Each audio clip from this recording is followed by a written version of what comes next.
Hi guys. I got this front the wrong way, I don't know. It's absolutely freezing here.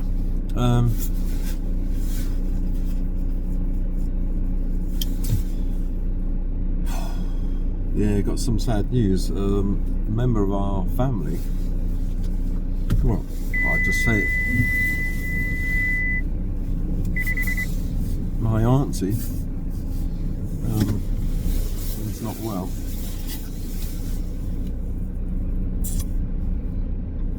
And yeah, I've been feeling really sad.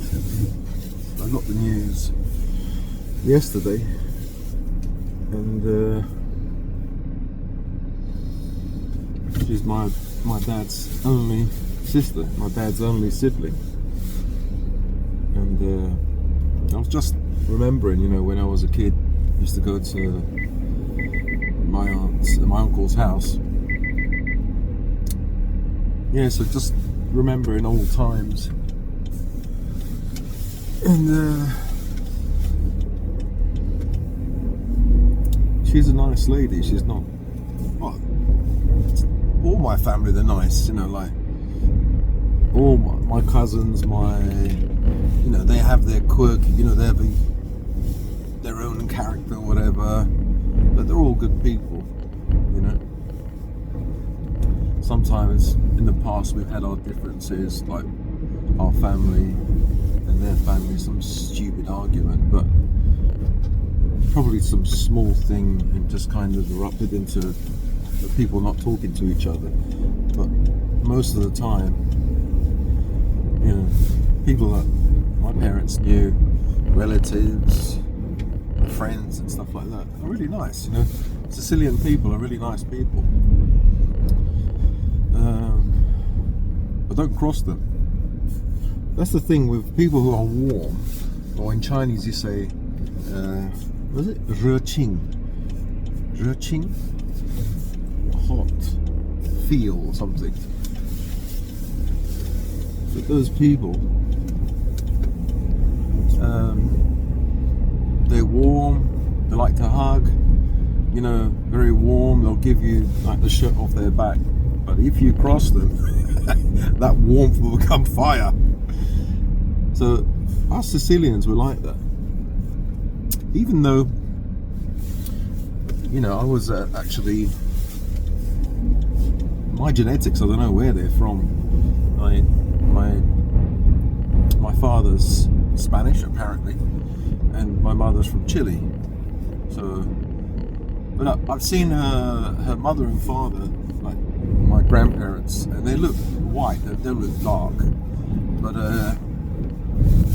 she looks a bit dark, like those Chilean Indians in the bush, the jungle.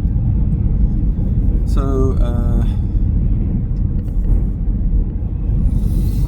doing 30 miles an hour. The limit is 30 miles an hour. My friend said, be careful here, because at Christmas time people speed and they've got cameras.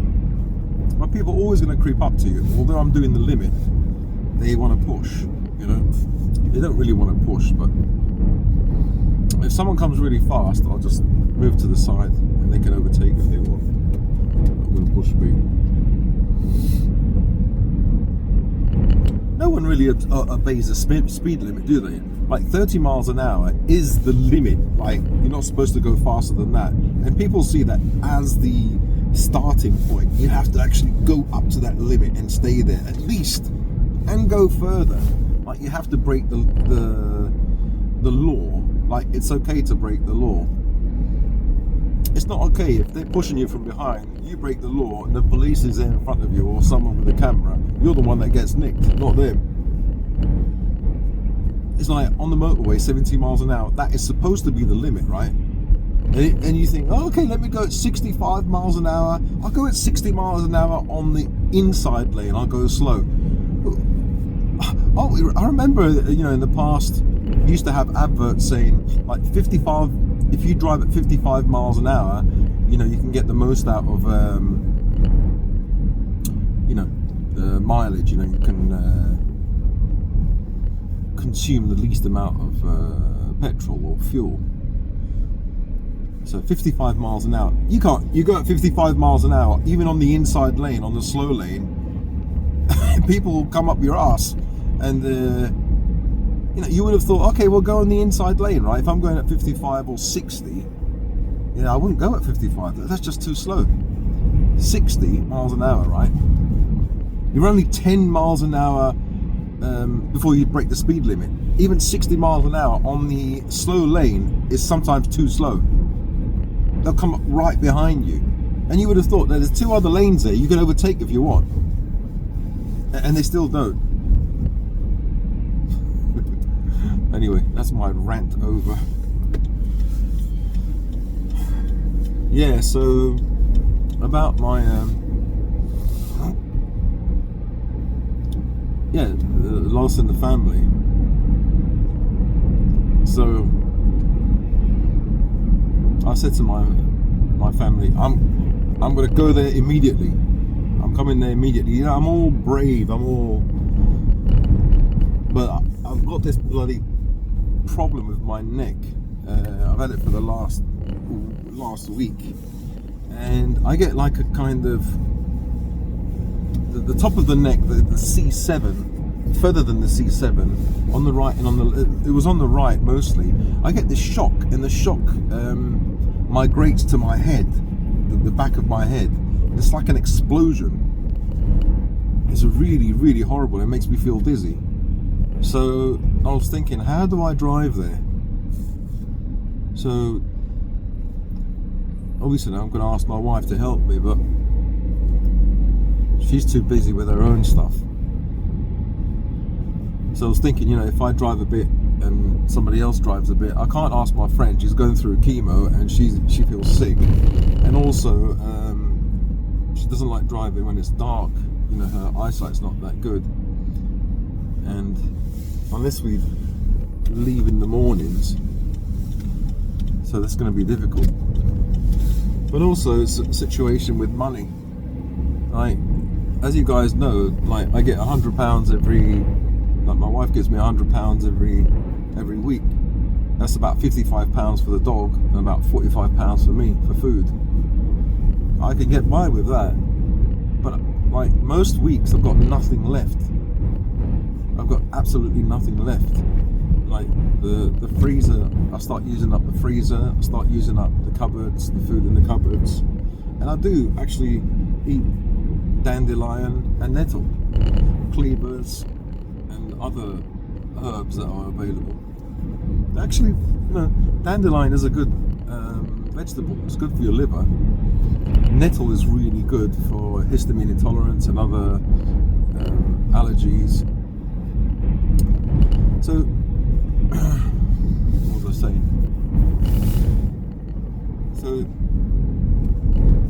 the place is about 4 hours away, and I'm gonna have to drop off my dogs. That's okay. I'll drop my dogs off, and then driving all that distance, hopefully I don't get one of those shocks in my neck, those spasms, and I feel dizzy, because I'm going to be driving on motorways.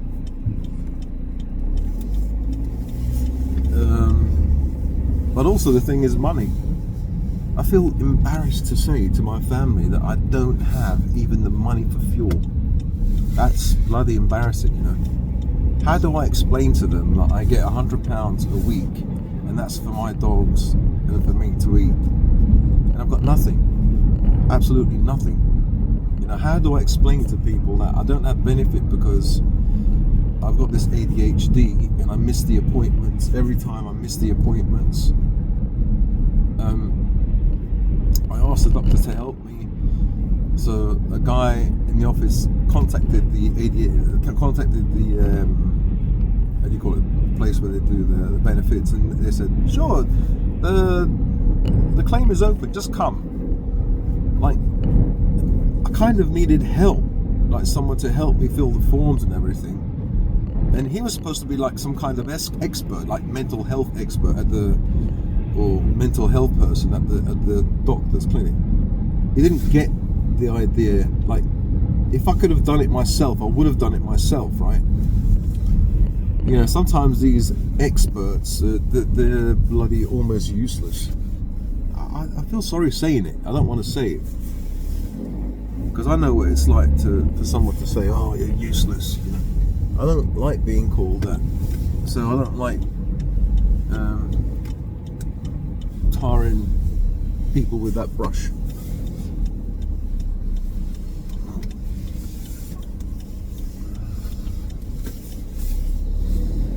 Lady looked Italian.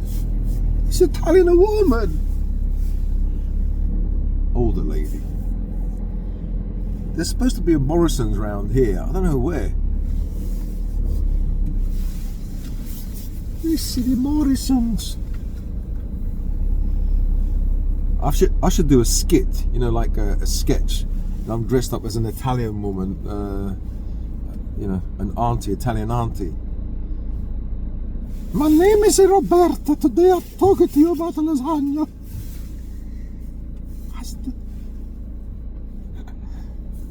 Yeah, well, anyway.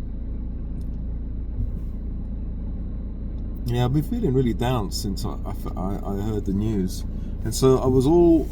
You see, with ADHD, you get all excited and... Not excited, of course. I'm not excited to go and see my aunt. I'm not excited at all. And just thinking that I have to go and see her like that and then go to the funeral. You know, with an Italian family, you have to go out of respect, and I do understand that, but it just breaks my heart, you know. Just thinking that I have to go and see her and she's in a bad state and she's going to pass away. She's on her deathbed, right? It's I'm very fragile, and I admit it. I'm very weak mentally and emotionally. You know, I'm all strong. You know, I have this face. Oh, laugh or joke and all that. You know, I used to go and see my dad. I used to, you know, for his sake, come on, Tito. You know, Tito is a shortened name for Salvatore. So I used to say, come on, D. Come on, ba. Because he used to call me the monkey when I was a kid. I used to monkey around and, you know, joke with some relatives in Sicily, my grandmother, my mum's side. She used to call me the monkey. He used to joke all the time and play around and try and be happy, and it's not a bad thing.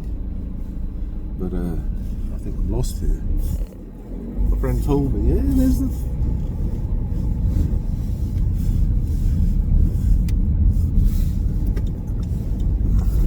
Where is the Morrisons? There's no bloody Morrisons here. I'm bloody lost. I'll probably find it. I'll drive around, and that's how you find it when you get lost. Yeah, so well, there's a Lidl here that's quite cheap. But Banataya Health Club. It sounds like a Botana Health Club. Botana's a bad word.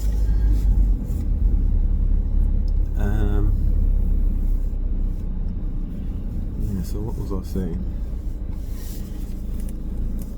So there's a few things I've got in my head. You know, how am I going to cope going to see my you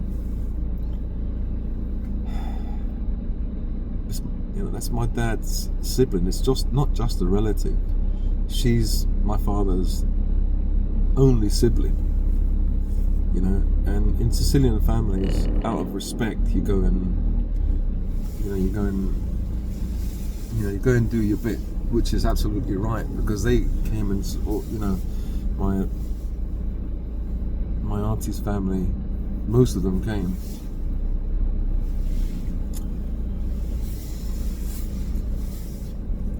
And I feel if I don't go, I'm like a traitor. Not a traitor, but I think maybe they understand, because I've got mental health problems.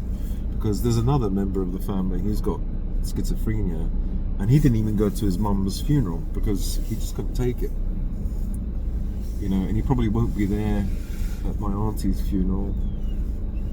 So, but they don't consider me having mental health problems really, because, and I do agree, his schizophrenia is not like my depression and ADHD.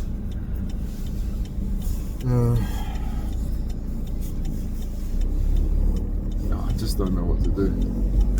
And the fact is, with the money, I can't go there. I can't go there because I don't have any money. I feel embarrassed to say I don't have the money to come there because I'm going to have to fuel up. It's going to take 20 or 30 quid to fuel up.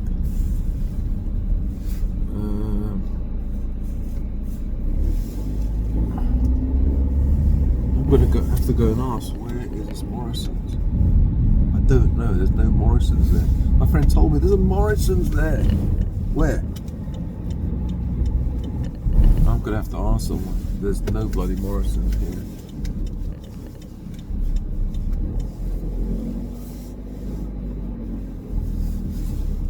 Hey, no bullying. Oh, my head. Yeah, I'm getting pain now. Oh. It's the back of my neck. You see, back of my neck up to my head. Oh, my goodness. Oh, I have to stop.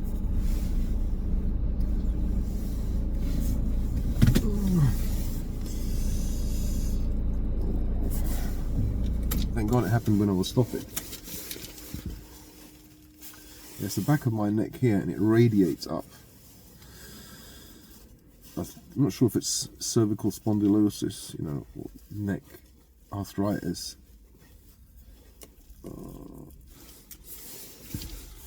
Yeah, so what do I do? You know, people say, oh, I'm sure your family will understand. But the thing is, yesterday when I found out, I said, no, I'm going to come and see her. You know, all like, not excited, but all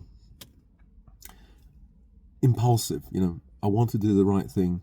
I said, I'm going. Now I have to backtrack. How the hell do I backtrack? And say, well, actually, because it's the right thing to do, to see someone just before they leave this earth. I feel it's the right thing to do. But I've got like my neck problem. I'm scared driving. No one's going to help me go there. Like, for one reason or another, I've got two people. My wife, I can't really rely on her. She's my ex-wife now, so I can't ask her to do anything. I can't demand it. I didn't demand anything when we were married, let alone now. Yeah, so I asked her. I didn't get a reply. I think she's busy doing other things. So I explained I've got a problem with my neck and I feel dizzy. Also, my friend, she offered, but she said if it gets dark, she can't drive. Also, she's taking medication. She feels sick sometimes. She's taking chemo. I'm not going to ask her to go that far. 4 hours drive. No. And then 4 hours back. I can drive some of the way, but if my neck starts hurting, we have to stop.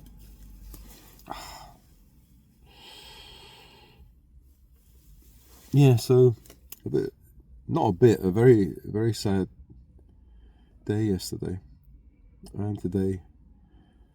And the funeral's going to come soon, and then I just dread going to it. One, I don't know where my suit is. You know, because I'm moving. I'm supposed to be moving. I've got these boxes in my friend's house, boxes in the stables. I don't know where my clothes are.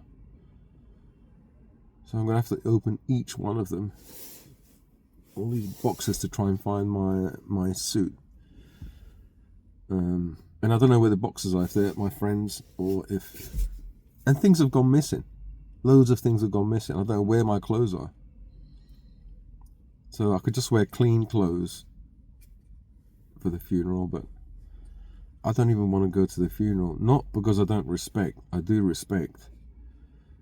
But as I said, I'm fragile. I don't want to go to anyone's funeral. I've never wanted to go to anyone's funeral. It's horrible, isn't it? That's the only chance that I'll have. Like, not chance, but that's the only time I ever meet my family, other family members. The funeral. Like the last time I saw my family, not through any fault of their own, it's just that we tend to, I don't know, move away from each other, don't we? Because we live so far away. And then, since my dad passed away, after about 6 months or whatever, my phone packed in, and I didn't connect with anyone anymore. I didn't connect with many people. I only had about three family members. Sorry, 3 relatives that I used to connect with regularly, and I stopped talking to everyone.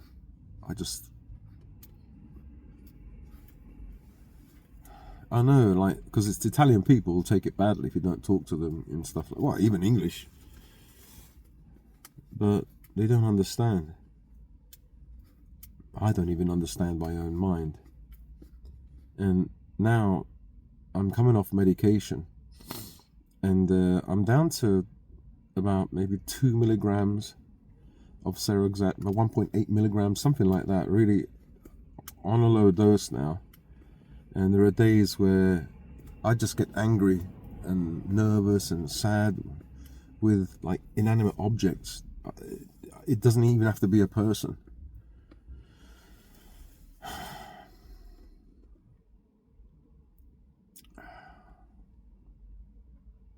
I feel sad for her. What can I do?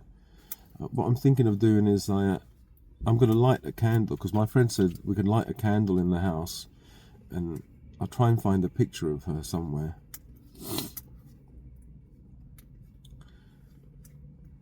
I'll ask maybe my cousin to send me a picture, and I'll print it out, and I'll put it in a frame or something and light a candle and just pray, like half an hour a day. It's a bit like being there. It's not the same as being there. I know people will think, I don't know, bad things about me, but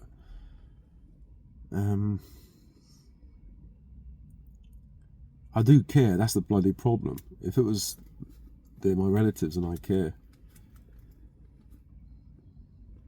the only hope I kind of have is that they realize that they think that I'm fucked up, and so they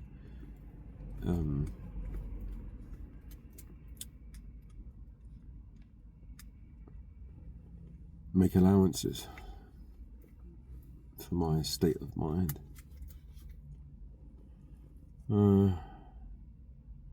Yeah, but so the next few days I'll be like praying, just being silent, and then closing my eyes and just looking at her and the candle, and just, I don't know what to say. I don't know what to think. Just be quiet and like pray, like I hope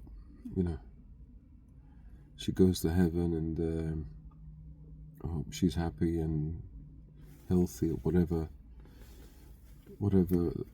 Just send good vibes for her and the next destination and her spiritual journey, whatever.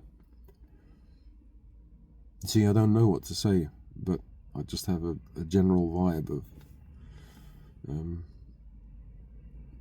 just sending her blessings, just sending her peace and happiness. If happiness exists in another world, I don't know.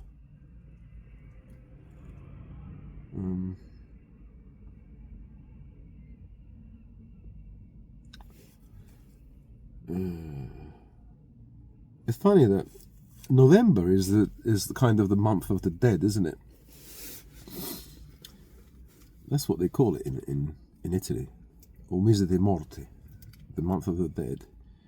And the end of October is like you have Halloween, and that's to do with a kind of remembrance of spirits, or the good spirits of people who passed away.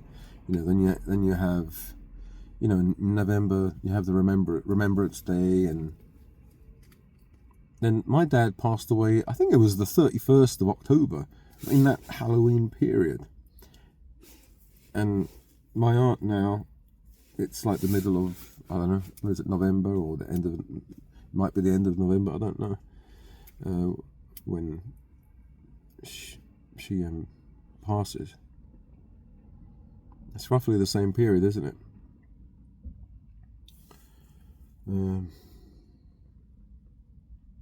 Maybe she waited until this period to pass away.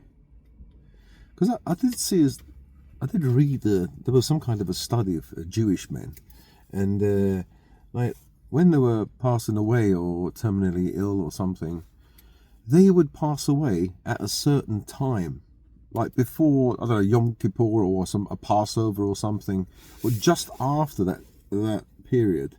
After that, they would pass away. So I don't know how they can hold on or how they can control, but I think there is some kind of a study that showed or suggested that these Jewish men, they would wait until that festival, I don't know what it is, Passover or Yom Kippur or something, and then after that they die. That's weird, isn't it? That's weird. Both my dad and my aunt passed away roughly the same period, end of October, November. Wow. And they were both, I think, January babies as well. My dad, January 22nd, and I don't know, my aunt, I'm January 27th. Their mother, December 31st, I think. Is it December or January 31st? Yeah, my grand. Yeah, well, anyway, so that's what's going on at the moment. So, I'm not one to give advice to anyone. I can just tell you how I'm feeling, and it's not good for many reasons, One, I can't go there. I could make the effort, but I'm scared with my neck if I get dizzy. And driving on the motorway is not good. I've got no one to come with me.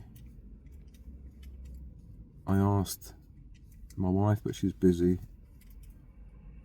I can't ask my friend who lives here because she's going through chemo and she doesn't feel well. The other day she couldn't breathe properly. I was so scared. So I can't expect much from her. I don't actually.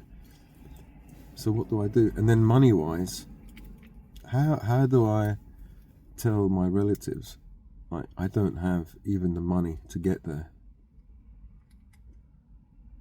They would think, how could it come to this? You always had money growing up. Your mum and dad looked after you. They gave you so much. Yeah, it's called the divorce. It's called ADHD. It's called mental health. When you've got no one to help you, you collapse. You collapse and you get worse and worse, and you don't look after yourself. You don't look after your finances. And if the person you're with isn't good at looking after finances, you're in big trouble. You're a team, a disaster team when it comes to money. If that makes sense. I don't know. Yeah, so that's the situation at the moment, and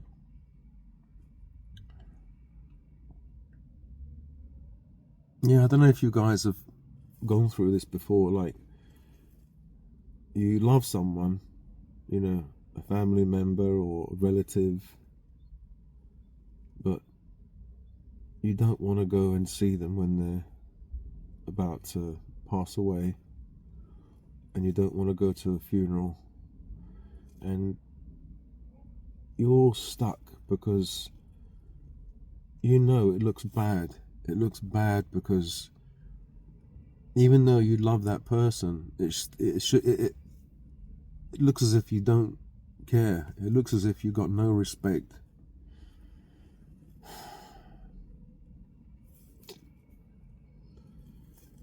I haven't even recovered. From my dad's funeral, and that was just 3 years ago. And since I found out about my aunt, all those feelings came back. And not that they ever left, but they kind of intensified. And I think in this period, when my serotonin is really low, maybe it's easier for these things to occur. These feelings to come up. I don't know. So that's how I'm feeling at the moment. Yeah, so how do you guys deal with it? I mean, a lot of you guys don't have mental health problems, so maybe it's alright. You guys can go there, you can turn up, meet your relatives you haven't seen for a long time.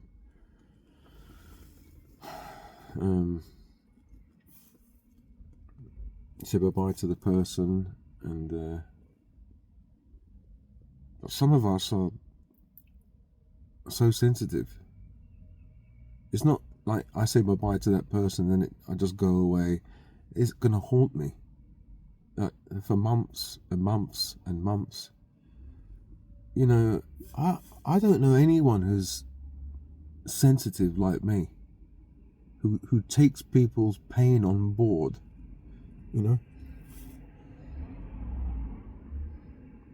it's a good thing, but it's a really bad thing as well. Because I can be so sensitive, I could feel another person's. It's like an instinct, like a sixth sense. I can feel their pain, but also I can feel their happiness, and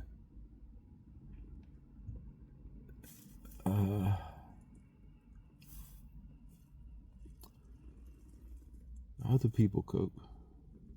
Yeah, drugs, I suppose. I just feel guilty, you know.